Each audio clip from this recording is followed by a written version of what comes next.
Ambassador Lyra Vaethus stood before the crystalline viewport of the diplomatic vessel, watching Earth grow larger against the star-filled darkness. Her 4 delicate hands trembled as she adjusted the ceremonial robes that marked her as a daughter of the celestial dominion. The pale blue fabric, woven from starlight itself, felt heavier than usual. Today, she would fulfill her duty to prevent a war that could consume 3 galaxy sectors. The marriage proposal had arrived 6 months ago, transmitted through quantum channels that bypassed normal diplomatic protocols. Humanity requested a union between their military commander and a high-ranking member of the Dominion to formalize the peace treaty. What shocked the Celestial Council was not the proposal itself, but the fact that humans had managed to contact them directly through channels that supposedly only gods could access. "Ambassador, we are approaching Earth's orbital defense grid," announced Captain Sorath, his silver eyes reflecting the worry that had plagued their entire journey. "The humans have sent coordinates for their moon base." Lyra nodded, trying to project the calm dignity expected of her station. As a member of the ruling bloodline, she possessed telepathic abilities that could influence entire star systems, along with the immortal lifespan that made her people the natural leaders of known space. Yet something about this mission felt different from any diplomatic arrangement she had overseen in her 3 centuries of life. The Dominion controlled over 40,000 worlds. Their technology so advanced that they could reshape reality itself through their mastery of quantum mechanics. Their ships moved through folded space-time, their weapons could unmake matter at the molecular level, and their minds could process information faster than most species' supercomputers. They were, by every measure, the most powerful civilization in the known galaxy. So why had the Council agreed so quickly to this human proposal? "Ma'am, incoming transmission from Luna Station," the communications officer reported. "They're requesting permission to escort us to the diplomatic platform." "Grant permission," Lyra replied, studying the tactical displays. The human ships that appeared were strangely primitive-looking, lacking the elegant curves and energy fields that characterized advanced vessels. Yet something in their angular, purposeful design made her feel uneasy. As they docked with the human lunar facility, Lyra found herself surprised by the sophistication hidden beneath the seemingly crude exterior. The station hummed with energy signatures she didn't recognize, and the humans moving through the corridors displayed a coordination that spoke of extensive military training. "Ambassador Vaethus," came a voice behind her as she disembarked. She turned to see a human male approaching, flanked by 2 others in what appeared to be dress uniforms. "I'm Colonel David Chen, Liaison Officer. Commander Harrison is waiting in the main conference chamber." Colonel Chen was shorter than she expected, with the typical human features of brown hair and dark eyes. Nothing about him seemed particularly threatening. Yet she noticed how the other humans deferred to him with a respect that went beyond mere military hierarchy. There was something in their movements, a readiness that reminded her of apex predators. As they walked through the station corridors, Lyra observed the human crew with growing fascination. They lacked the obvious physical enhancements common among advanced species. No extra limbs for multitasking, no enlarged craniums for enhanced processing power, no visible technological implants. They appeared almost primitive by galactic standards. "If I may ask," Lyra said to Colonel Chen, "how did humanity discover quantum transmission protocols? Our scientists believed such technology required at least a Type 3 civilization level." Chen's smile was polite but revealed nothing. "Commander Harrison can answer your technical questions better than I can, Ambassador. He's the one who developed most of our current capabilities." They entered a chamber dominated by a holographic display showing real-time stellar positions across 3 sectors. The accuracy was impressive, but what caught Lyra's attention was the human standing with his back to the entrance, apparently studying fleet movements near the Dominion border. "Commander Harrison," Colonel Chen announced. "Ambassador Vathis has arrived." The man turned, and Lyrelai felt her psychic abilities instinctively probe his mind for the standard diplomatic read she performed on all new contacts. The result was so shocking that she actually took a step backward. Nothing. Complete emptiness where a mind should be. Commander Harrison appeared to be in his mid-30s by human standards, with the weathered features of someone who had spent considerable time in combat zones. His uniform bore decorations she didn't recognize, and his gray eyes held an intensity that made her decidedly uncomfortable.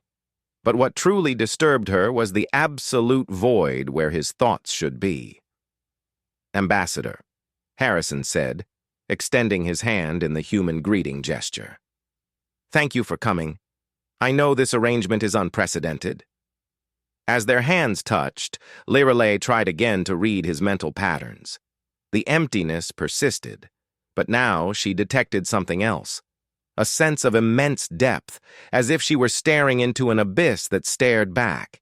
It was the first time in her long life that she had encountered a mind she couldn't penetrate. "Commander," she managed, withdrawing her hand perhaps too quickly, "I must admit, your species' recent technological advances have surprised our scientists. The quantum communication array alone represents a significant leap forward." Harrison's expression didn't change. "We've always been good at adapting. Please have a seat. We have much to discuss before tomorrow's ceremony." As they settled around the conference table, Lyrelai noticed that the other humans maintained a respectful distance from their commander, not out of fear, but with the careful awareness of soldiers who knew their leader's capabilities intimately. "The marriage contract is straightforward," Harrison began, activating a holographic display that showed the proposed treaty terms. "1 year of formal union to solidify the peace agreement. You'll have full diplomatic immunity and can return to Dominion space whenever you choose. The only requirement is that you maintain residence aboard my ship during active operations." "Your ship?" Lyrelai asked. She had assumed they would remain on Earth or one of the human colonies. "The Prometheus," Harrison replied. "My command vessel. We'll be conducting operations in the border sectors to ensure the treaty holds. Your presence will demonstrate to both sides that the alliance is genuine." There was something in the way he said operations that made Lyrelai's enhanced senses pick up subtle stress patterns from the other humans. Whatever the Prometheus did, it was clearly beyond standard patrol duties. "May I ask what kind of operations?" she inquired. Harrison leaned back in his chair, and for a moment, his carefully controlled expression shifted. What Lyrelai saw in that instant made her breath catch.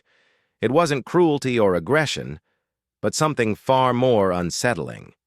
It was the look of a being who had seen things that would break lesser minds and had emerged not just intact, but fundamentally changed. "Clean up," Harrison said simply. "There are things in the dark spaces between stars that most civilizations prefer to pretend don't exist. We handle those situations when they arise." Colonel Chen cleared his throat. "Ambassador, if you'd like to review the ship specifications and crew accommodations, we can arrange a tour before tomorrow's ceremony." Lyrelai nodded, though her mind was racing. The Dominion's intelligence networks were the most sophisticated in known space, yet she had never heard of these cleanup operations. More disturbing was the growing realization that humanity might not be the primitive species they appeared to be. As the meeting concluded and she was escorted to her temporary quarters, Lyrelai found herself questioning everything she thought she knew about the galactic balance of power. The humans' technology was clearly far more advanced than they let on, their military capabilities remained completely unknown, and their leader possessed mental defenses that shouldn't be possible. That night, alone in her chambers aboard the lunar station, Lyrelai attempted something she had never done before. Using her most advanced telepathic abilities, she reached out across space to contact the Celestial Council directly. The quantum-entangled communication should have been instantaneous across any distance. Instead, she encountered something that made her psychic scream echo through her quarters. Her mental probe had been intercepted, analyzed, and gently redirected back to her with a message attached. The communication was in perfect Dominion script, but the underlying psychic signature was unlike anything in their databases. "Ambassador," the message read, "your curiosity is understandable, but some questions are better left unasked. Sleep well. Tomorrow begins your real education about humanity." As Lyrelay stared at the impossible message, she began to understand why the Celestial Council had agreed to this arrangement so quickly. They weren't brokering peace with a primitive species. They were negotiating with something that had been watching them far longer than they had realized. The marriage ceremony took place in a chamber that defied every expectation Lyrelay had formed about human culture. Instead of the primitive ritual she anticipated, she found herself in a space that seemed to bend reality itself. The walls displayed what appeared to be live feeds from across the galaxy, showing star systems she recognized and others that seemed impossible. Commander Harrison stood waiting in dress uniform that somehow managed to look both formal and functional. The other humans present carried themselves with the same controlled readiness she had noticed before, but now she could see additional details.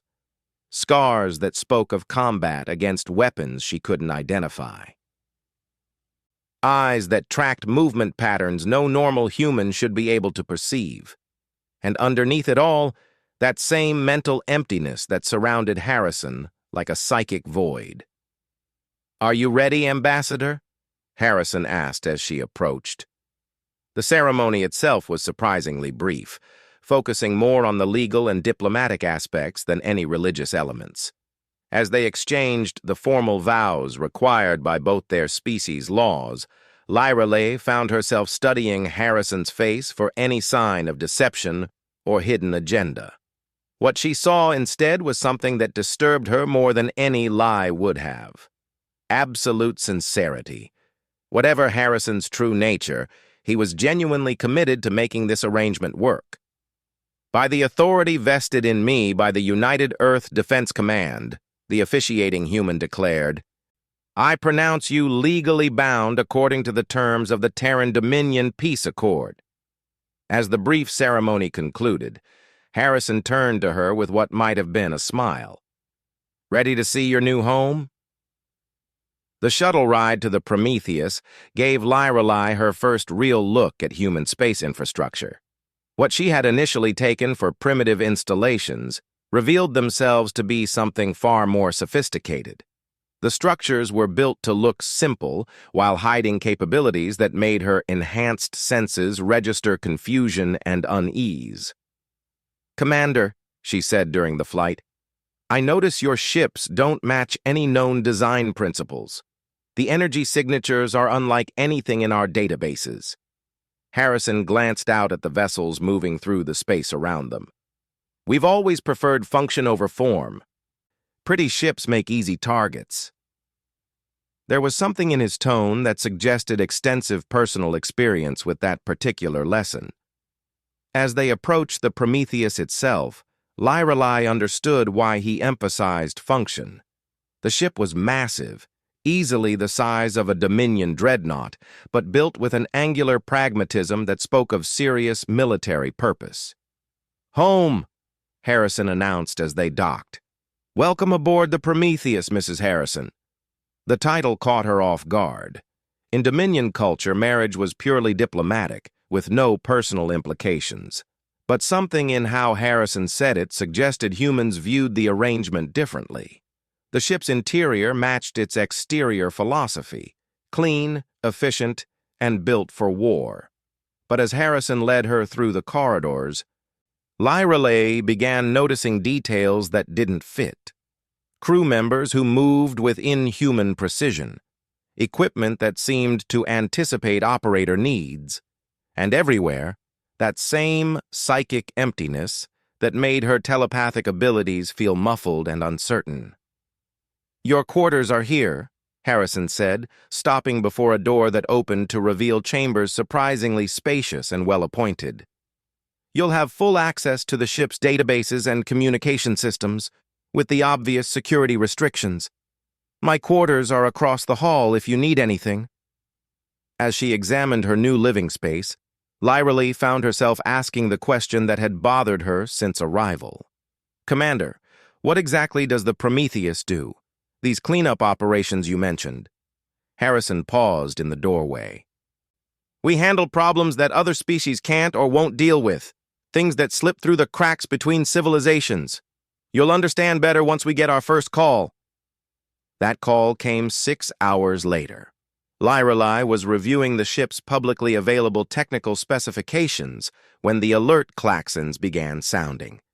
She could feel the ship's engines powering up to levels that shouldn't be possible for a vessel this size. Through her quarters viewport, she watched stars shift as the Prometheus accelerated toward whatever crisis awaited them. A soft chime announced an incoming message. "Mrs. Harrison, please report to the bridge. We have a situation that requires diplomatic consultation." The bridge was a study in controlled chaos. Dozens of humans worked at stations displaying information that scrolled too fast for most species to process. But these humans seemed to absorb the data streams effortlessly, making decisions with a speed that suggested enhanced processing capabilities. "Report," Harrison said as he entered behind her.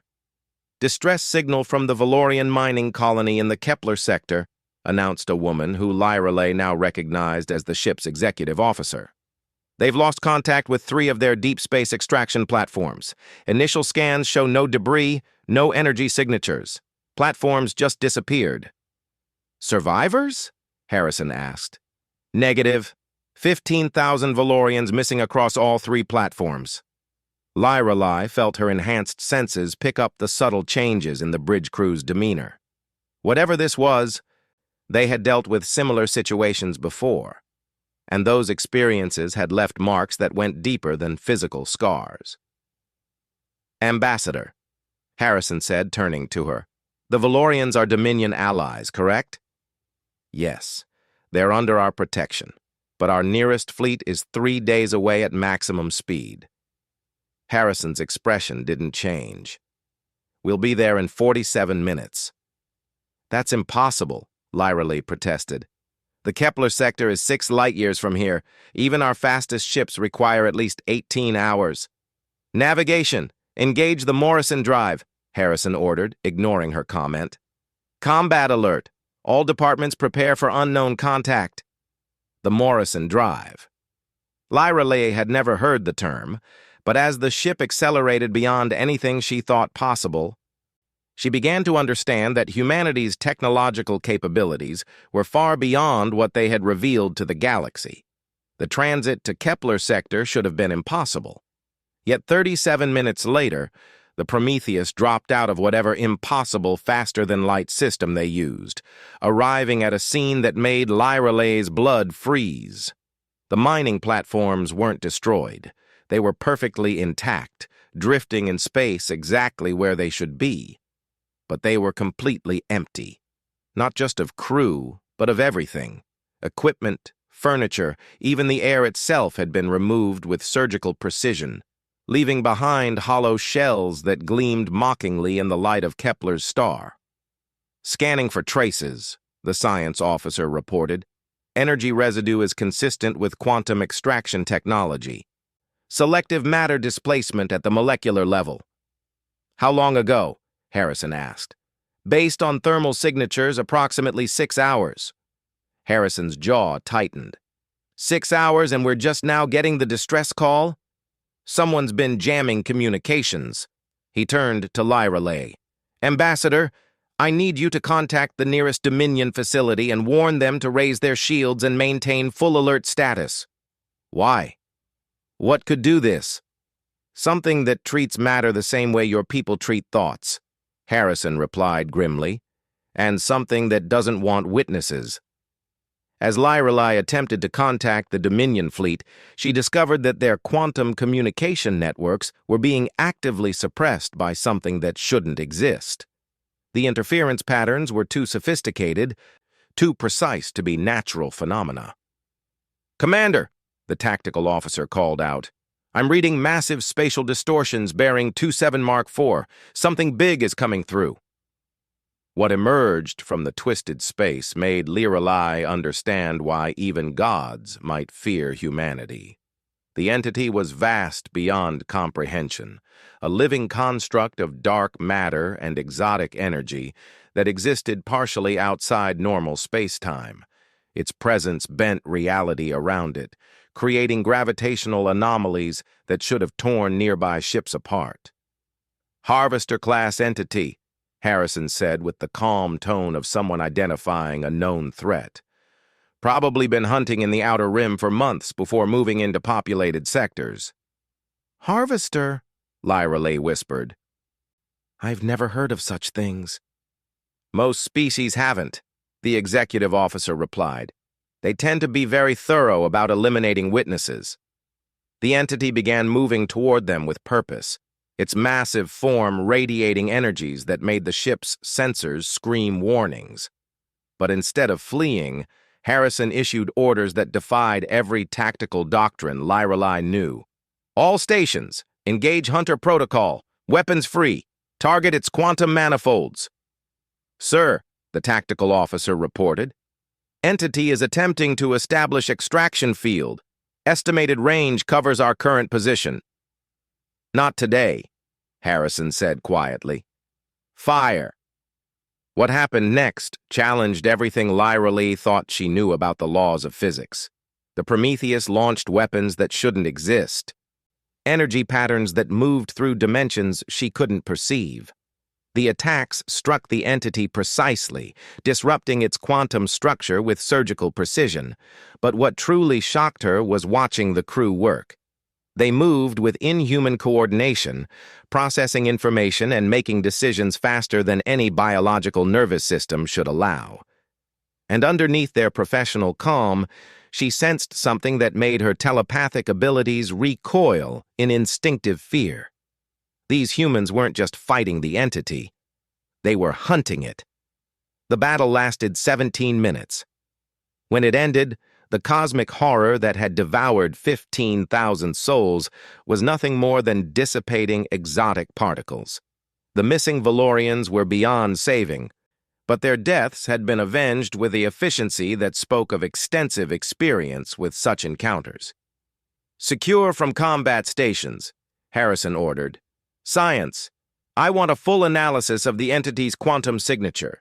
Check it against the database for pattern matches." As the bridge returned to normal operations, Lyrelai found herself staring at Harrison with new understanding.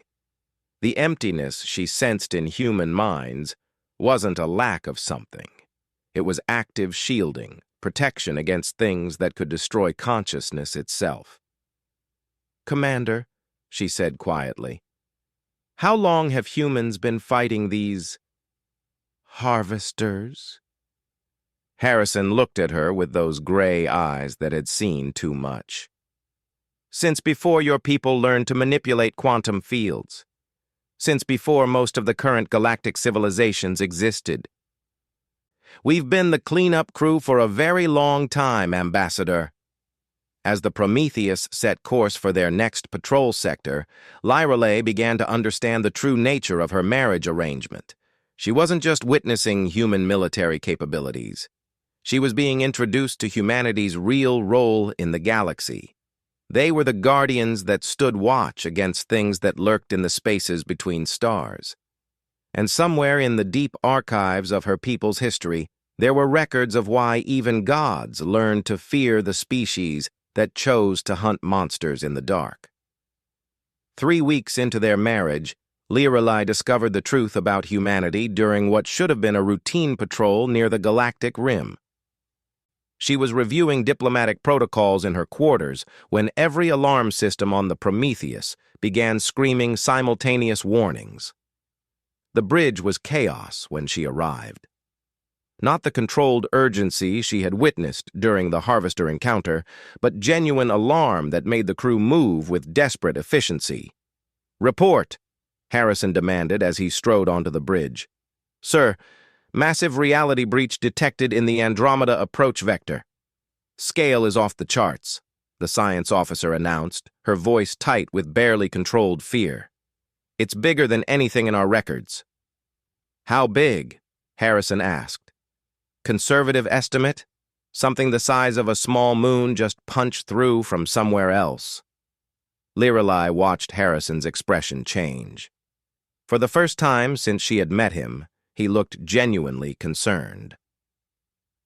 Whatever was coming, it was beyond even human capabilities to handle easily. "Ma'am," the communications officer called to Lirelai, "we're receiving priority signals from across the sector.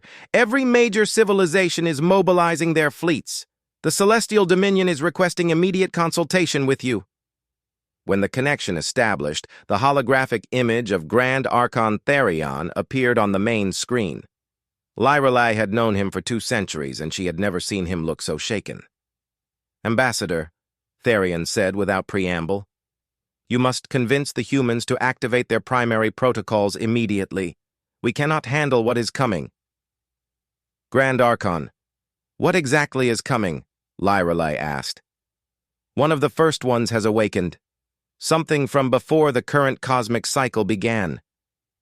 Our deepest archives speak of entities that existed when the universe was young, before the fundamental laws of physics were fully established. They are the reason—" He paused, glancing at Harrison. "They are the reason we made certain agreements long ago." Harrison stepped forward.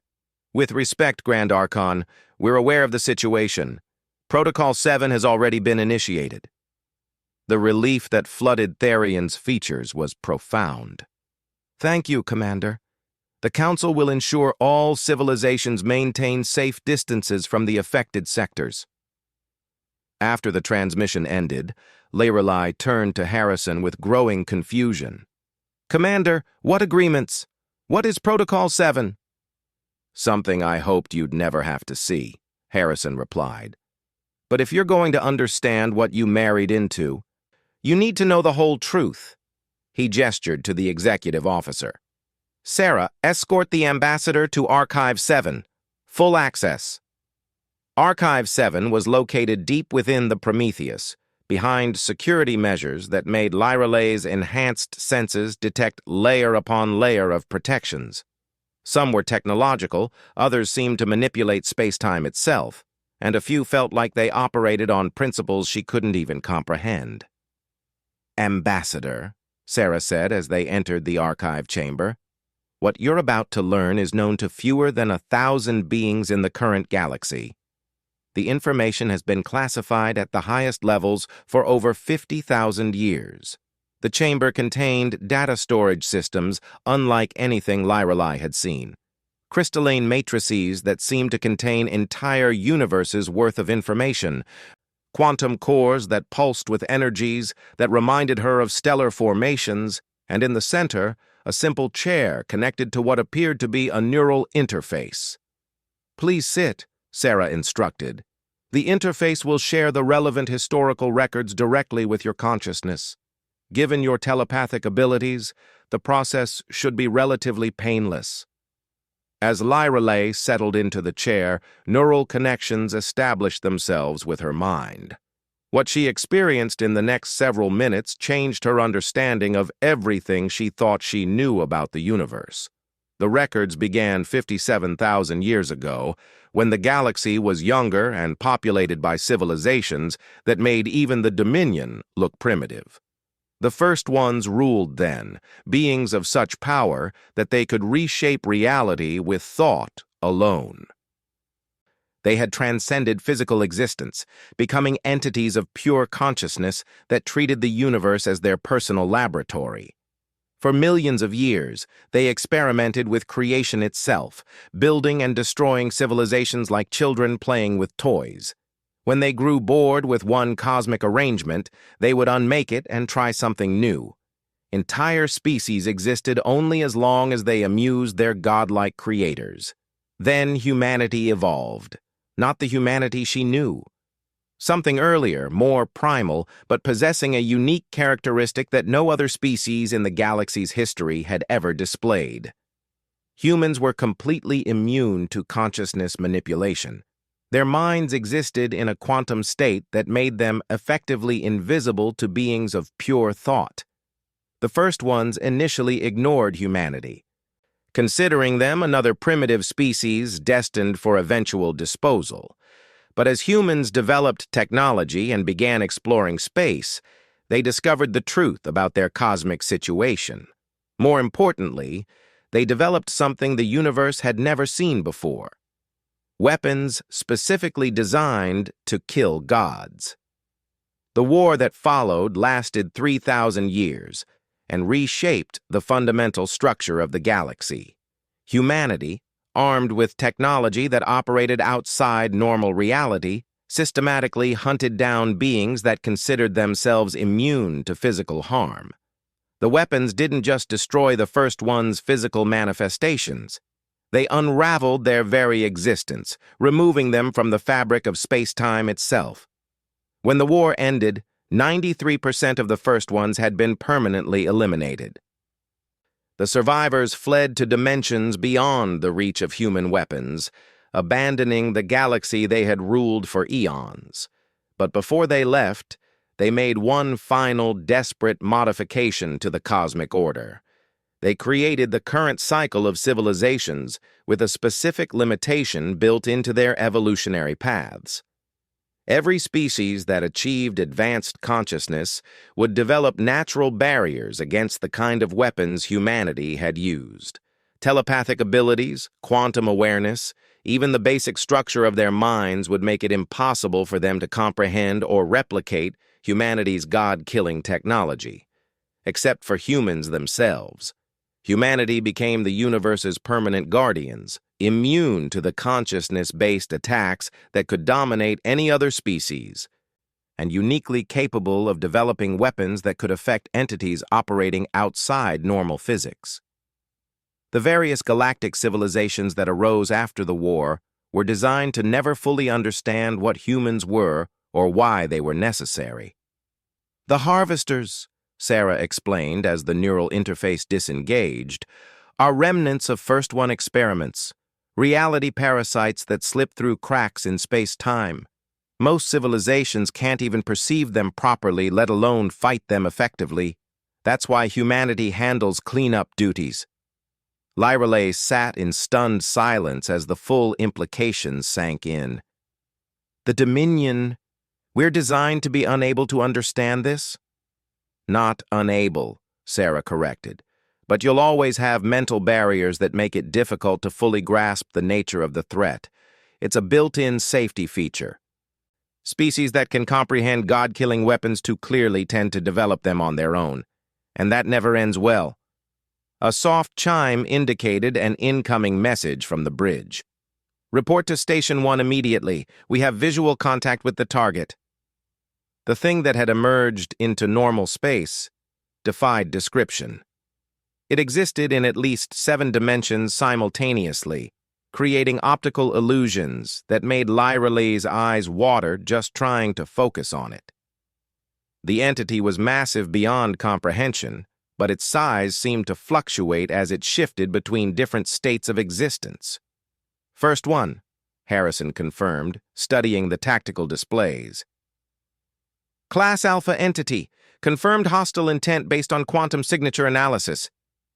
How do we fight something like that? Lyrelay whispered.